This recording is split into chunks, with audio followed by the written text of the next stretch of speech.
নমস্কার আমার আপনজনেরা, রুদ্রবার্তায় আপনাদের সকলকে স্বাগত জানাই। আমি রুদ্রপ্রসাদ ব্যানার্জি। বাংলা এখন গেরুয়াময়। বাংলার বুকে এখন ভারতীয় জনতা পার্টির সরকার তৈরি হতে চলেছে। ব্যাপক হারে হিন্দুদের ভোটে জিতে এসছে কিন্তু ভারতীয় জনতা পার্টি। আর তারপরে এই রাজ্যে ঘটে যাচ্ছে এমন কিছু ঘটনা যার পরে বলতে বাধ্য হচ্ছি যে বিজেপির সামনে বিপদ কিন্তু হঠাৎ। বিজেপি কেন বলছি, চলুন খুব মন দিয়ে শুনতে থাকুন এই মুহূর্তে রুদ্রবার্তা। আপনারা জানেন যে এই রাজ্যে নির্বাচন যেটা হয়ে গেল, মানে 2026-এর যে নির্বাচন কদিন আগে শেষ হলো, 4 তারিখে যার ফলাফল বেরোলো এবং তারপরে এই বাংলা গেরুয়াময় হয়ে গেছে। চারিদিকে গেরুয়া আবি, চারিদিকে মিষ্টি বিতরণ, চারিদিকে উৎসবের মতো একটা মহল তৈরি হয়েছে, যেন বহুদিন পরে বাংলা আবার স্বাধীনতা লাভ করলো। সেই যে বামফ্রন্টের আমল থেকে শুরু হয়েছিল বাংলার বুকে অত্যাচার, তার যেন অবসান হলো, মানুষ হাত ছেড়ে বাঁচলো। আর এই 15 বছর ধরে তৃণমূল যা করেছে, দুর্নীতি থেকে শুরু করেছে সন্ত্রাস, সে সন্ত্রাসের হাত থেকে বাঁচলো। যেভাবে জাহাঙ্গীর শেখ থেকে শুরু করে নানা রকম নাম, কে শেখ শাহজাহান, তো কে শেখ অমুক, কে অমুক, কে তমুক, সব কটা মানে কি বলবো, মুখের ভাষায় ছিল কাটবো, তলব করবো, কি কতল করবো, এই টাইপের কথা। আর মমতা বন্দ্যোপাধ্যায় তো হুমকি দিয়ে দিয়েছিলেন কি 1 মিনিটেই সবাইকে ফিনিশ করে দেবে, মানে ঘিরে ধরলেই সব ফিনিশ করে দেবে। তো মমতা বন্দ্যোপাধ্যায় সাথে দুদেল গাইরা ছাড়া বাকি সবাই কিন্তু ভোট দিয়ে জেতালো বঙ্গ বিজেপিকে। কিন্তু তারপর শুরু হলো আসল বিপদ। কি বিপদ জানেন? বিপদটা হচ্ছে হঠাৎ বিজেপি। আপনাদের খোলসা করে বলি, আপনারা সবাই জানেন যে আমি মানে আপনাদের আপনজন রুদ্রপ্রসাদ ব্যানার্জি, আমিও ভোটে দাঁড়িয়েছিলাম উলুবেড়িয়া পূর্ব বিধানসভায়। কিন্তু এখানে প্রায় 43% হচ্ছে মুসলিম। তো মুসলিমরা কার্যত বিজেপিকে ভোট দেবে না, এবং আমার পিছনে একটা ছাপ্পা আছে, আমি হচ্ছে আগে ভারতীয় তারপরে সনাতনী। আমি কোনোদিনই বলি না আমি ওই তথাকথিত সেকুলার সাজা লোকেদের মতো, আমি গর্ব করে বলি আমি হিন্দু। তাই হিন্দুদের ভোট আমি পেয়েছি, প্রায় 83,000 হিন্দু ভোট দিয়েছে আমাকে, বাকি 83,000 সামথিং ভোট দিয়েছে। বাকি অনেকে দেননি, অনেকে ভেবেছেন তৃণমূল এখনো ঠিক আছে, বা মনে হয়েছে তৃণমূল ঠিক আছে, বা কোথাও হয়তো আমার খামতি ছিল, যাই হোক। কিন্তু মুসলিমরা দেননি, কোথাও 0, কোথাও 13, কোথাও 12, কোথাও 7, কোথাও 8, কোথাও 23, ভুল করে কোথাও 30, বাকি সব মোটামুটি এক। মুসলিম বুথগুলোতে বুঝে গেছিলাম যেখানে ভোট দেবে না।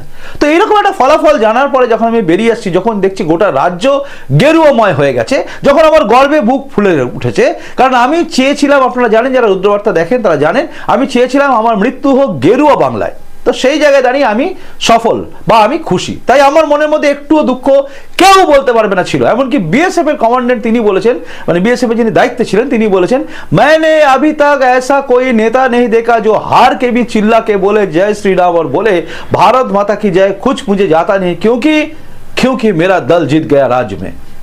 তো সেই কথা শোনা আমার ভেতর থেকে যে আওয়াজ উঠেছিল যে কেউ আজকের পর থেকে জয় বাংলা বলবে না, গর্ব করে বলেছিলাম। কিন্তু সেই আমি যখন ফিরছিলাম বাড়িতে, তখন দেখলাম হঠাৎ বিজেপি। তখনই বুঝে গেছিলাম আমাদের সামনে বিপদ আছে। কি বিপদ? হঠাৎ বিজেপি মানে কাকে বলছি? হঠাৎ করে দেখছি বেশ কিছু ছেলে আমার সামনে হঠাৎ করে চলে এলো গাড়ির সামনে, যারা দেখছি গেরুয়া আবির পরে জয় শ্রীরাম বলে চিৎকার করে উঠলো।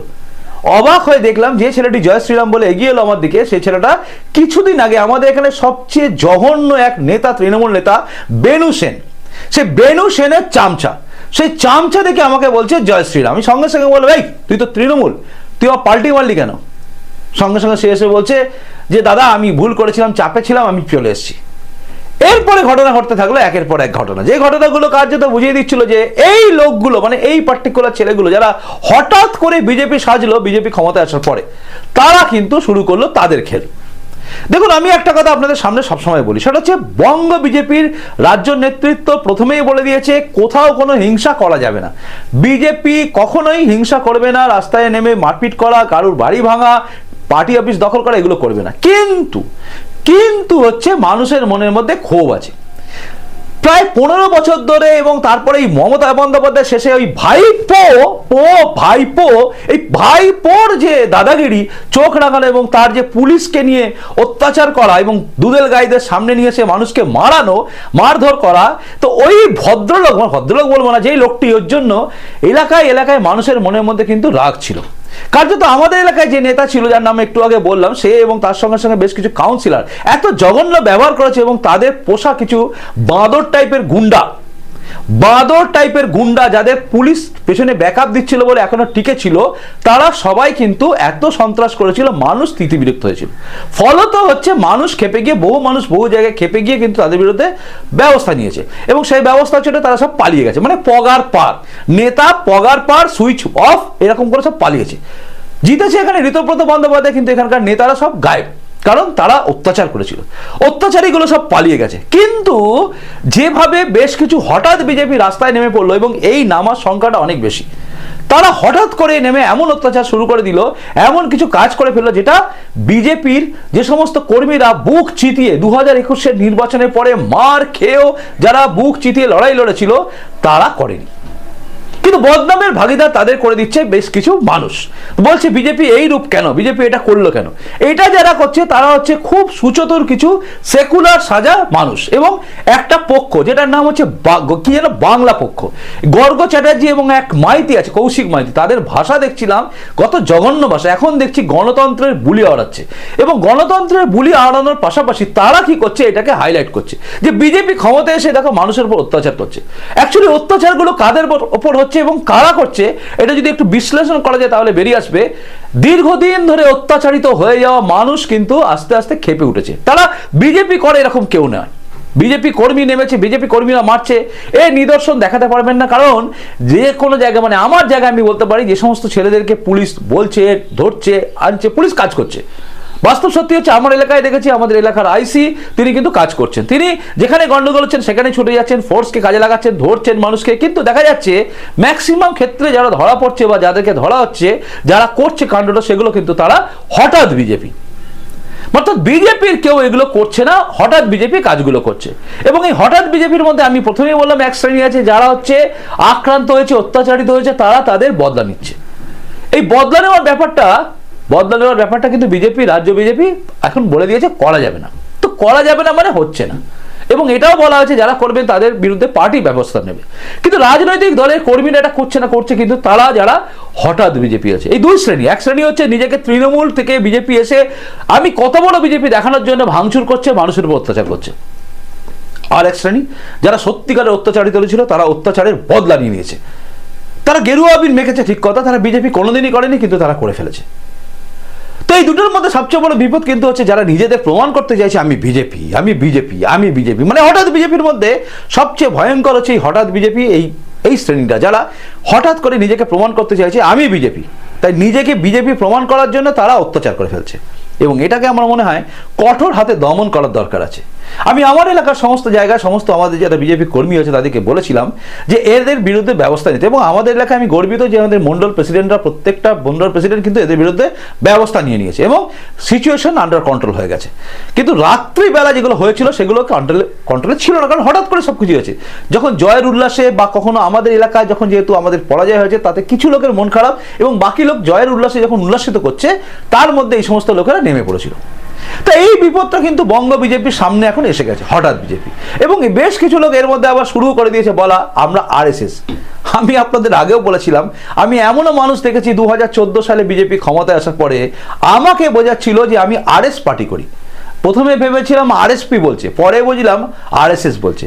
আমি তাকে বলেছিলাম আপনার শাখা কোন শাখায় যান, তার তো আইডিয়া নেই। সে বললো আমাদের ওইখানে সবাই মিলে বসা হয়, ক্লাব আছে, ওই ক্লাবেতে আমরা বসি, ওর আন্ডারে কাজ করি। কি কাজ করেন? বলে ওই কাজ করি, সবাই মিলে বসি, একটা কথা হয়, তারপর আমরা বলি সবাই মিলে এগিয়ে যাই। আর কি করেন না সেগুলো বলতে পারা যাবে না, সে গোপন ব্যাপার আছে। বুঝেছিলাম ঢপবাজি করছে। সেদিন আমি মুখের উপর বলেছিলাম, আমি খুব স্পষ্টবাদী, ঠোঁট কাটা মানুষ, আমি সামনে বলে দিই, যা বলি সামনে বলে দিয়েছিলাম যে এই সমস্ত ঢপবাজি এখানে করবেন না। আপনি আরএসএস জানেন না, জন্মে জানেন না, আপনাদের বংশের কেউ আরএসএস সম্বন্ধে জানে না, বাজে কথা দ্বিতীয়বার বলবেন না, আমার এখানে দ্বিতীয়বার আসবেন না। তো সেই টাইপের লোকও বেশ কিছু এখন বেরিয়ে পড়েছে, আমরা আরএস করি হয়তো বা আরএসএস করি বলবে, সাবধান হয়ে যান। তা এদের থেকে দূরে থাকুন। এবং আমি বলবো বঙ্গ বিজেপির প্রতিটা নেতা, বুথ স্তরের নেতা থেকে শুরু করে মন্ডল স্তরের নেতা এবং জেলা স্তরের নেতা এবং রাজ্য স্তরের নেতাদের কাছে হাত জোর করে আবেদন করছি, বিনীত নিবেদন করছি যে আপনারা এই হঠাৎ বিজেপির দিকে নজর রাখুন। এরা বিজেপিকেই বদনাম করবে। আমি আবারও বলছি, এক শ্রেণী হঠাৎ বিজেপি তারা আছে যারা অত্যাচারিত, অবহেলিত হয়েছিল, যাদের উপরে পুলিশ প্রশাসনকে দিয়ে অত্যাচার করানো হয়েছে বা কোথাও কোথাও তাদের বাড়িঘর ভাঙা হয়েছে, তারা কিন্তু কিছু কিছু জায়গায় নেমে পড়ছে এবং তারা করে ফেলছে। এটা তাদের মধ্যে একটা কি বলবো প্রতিশোধের স্প্রিয়া এসে গেছে। দীর্ঘদিন অত্যাচারিত হয়ে যাওয়া মানুষ প্রতিশোধ নিচ্ছে, এরাও হঠাৎ বিজেপি। তার সঙ্গে সঙ্গে বিপদ হচ্ছে তৃণমূল থেকে যে সমস্ত লোকেরা হঠাৎ করে বিজেপি সেজে নিজেদের বেশি তৃণমূল প্রমাণ করার জন্য তৃণমূলের ওপরেই মানে এখনো যে সমস্ত তৃণমূল কর্মীরা আছে তাদের বারে অত্যাচার করছে। এই দুটো থেকে সাবধান হওয়া উচিত। শেষ কথা বলি আপনাদের, হঠাৎ করে বদলা নেওয়া জায়গাটা কেন আসে তার কারণ হচ্ছে ত্রিলোচন মাহাতো থেকে শুরু করে একদম অভিজিৎ সরকার অবধি লাইন দিয়ে বিজেপির কর্মীগুলোকে যখন মেরে ঝুলিয়ে দেওয়া হচ্ছিল, তখন ভারতবর্ষের বুকে পশ্চিমবঙ্গে বহু সেকুলার সাজা লোকেরা এবং এবং ছেঁচড়া বুদ্ধিজীবী দল তারা চুপ করে দেখেছে, ভেবেছে এটা রাজনৈতিক দলের হিংসা হচ্ছে। আজ তাদের বুক ফাটছে। এখনো পর্যন্ত মৃত্যুর সংখ্যা বাড়েনি, উল্টে উদয়নারায়ণপুরে বিজেপি কর্মীকেই মেরে দিয়েছে তৃণমূলের লোকেরা। তৃণমূলের জল্লাদ বাহিনী, হারমাদ বাহিনী এবং বেশ কিছু জেহাদি মানসিকতা সম্পন্ন লোক এখনো ঘুরে বেড়াচ্ছে। আমার মনে হয় পুলিশ প্রশাসনের উচিত এবং বিজেপির যিনি মুখ্যমন্ত্রী হবেন তার কাছে আমার করজোরে আবেদন, এদের বিরুদ্ধে এনকাউন্টারের ব্যবস্থা করুন। যারা যারা মানুষের উপর অত্যাচার করেছে তাদেরকে এনকাউন্টার করে মেরে দেওয়া উচিত অথবা তাদের জেলের মধ্যে রাখা উচিত। এছাড়া কোনো রাস্তা নেই, কারণ অনেক অত্যাচার করেছে। যে সমস্ত লোকেরা ত্রিলোচন মাহাতোকে মেরেছিল তাদের বিরুদ্ধে কঠিন ব্যবস্থা নেওয়া উচিত। যে সমস্ত লোকেরা আমাদের বিজন সেতুর ওপরে সাধুদের পুড়িয়ে মেরেছিল তাদের ফাইল আবার খোলা উচিত। এটা আমার দাবি, রুদ্রবার্তায় রুদ্রপ্রসাদ ব্যানার্জির দাবি। আপনারা যদি সহমত পোষণ করেন অবশ্যই অবশ্যই লাইক করবেন এবং শেয়ার করবেন ভিডিওটাকে, এবং তার সঙ্গে সঙ্গে কমেন্ট করে জানাবেন আপনি কি ভাবছেন। আমি কি কোথাও ভুল না আমি ঠিক? আপনাদের প্রত্যেকের কাছে আমার অনুরোধ রইল আপনাদের সুচিন্তিত মতামত দেওয়ার জন্য। আসি এখনকার মতো দেখা হচ্ছে পরের রুদ্রবার্তাতেই। নমস্কার, বন্দে মাতরম, ভারত মাতা জয় হোক, জয় হিন্দ।